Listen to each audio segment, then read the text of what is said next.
ఏంటి? అయోధ్య సత్యసాయి జిల్లా తనకల్లు మండలంలో నిర్మించారా? అవును, తన ఊరి కోసం సాక్షాత్తు అయోధ్య లాంటి సెట్టింగ్ అయితే ఇక్కడ వేశారు. శ్రీరామనవమి సందర్భంగా 9 రోజులు ఇక్కడ అంగరంగ వైభవంగా ఉత్సవాలైతే జరిపించారు. అది కూడా జరిపించింది ఒక ముస్లిం. అయోధ్యకి వెళ్ళాలి అంటే డబ్బుతో ముడిపడిన విషయం. అందువల్ల ఆయనే తన ఊరి కోసం, చుట్టుపక్కల గ్రామాల కోసం అయోధ్య సెట్టింగ్ అయితే ఇక్కడ వేపించారు. ఆయనే డాక్టర్ ముక్తియార్ బాషా గారు. ఆయనది సత్యసాయి జిల్లా తనకల్లు మండలం పెద్దపల్లి గ్రామం. గత 5-6 సంవత్సరాల నుంచి ఈ శ్రీరామనవమి ఆయనే జరిపించేవారు. కానీ ఈసారి ఇంకా ఘనంగా జరిపించాలని అయోధ్య సెట్టింగ్ వేయించి 9 రోజులు అంగరంగ వైభవంగా ఉత్సవాలు అయితే జరిపించారు.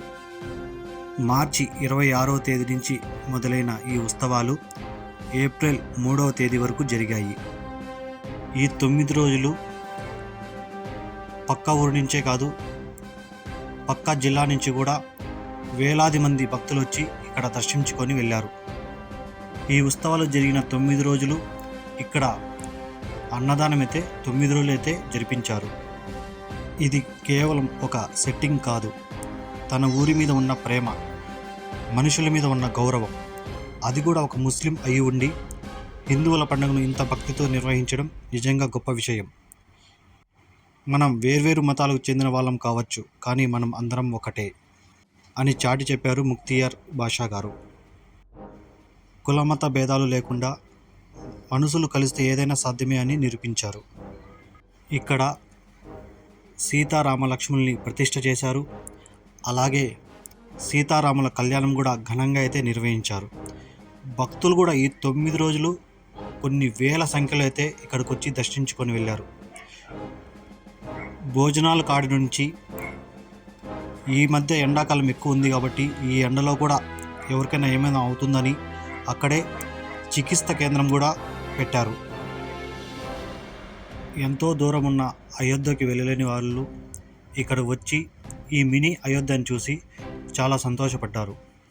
ఆ ఊరి జనం మొత్తం ఆయన వెనక ఉండి ఇంత పెద్ద ఉత్సవాన్ని ఘనంగా నిర్వహించి విజయవంతం చేశారు. చాలా చోట్ల చూస్తుంటాం, హిందువులు ముస్లింలు కొట్టుకునేది, ఊరికే ఎవడో వచ్చి చిచ్చు పెట్టి గలాట్లు జరిగేటివి.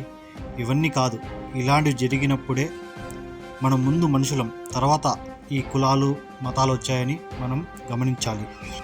చూశారు కదా ఈ వీడియో వల్ల మీకేమనిపించిందో కామెంట్ చేయండి. నా వీడియోని లైక్ చేయండి, షేర్ చేయండి, అలాగే సబ్స్క్రైబ్ చేసుకోండి.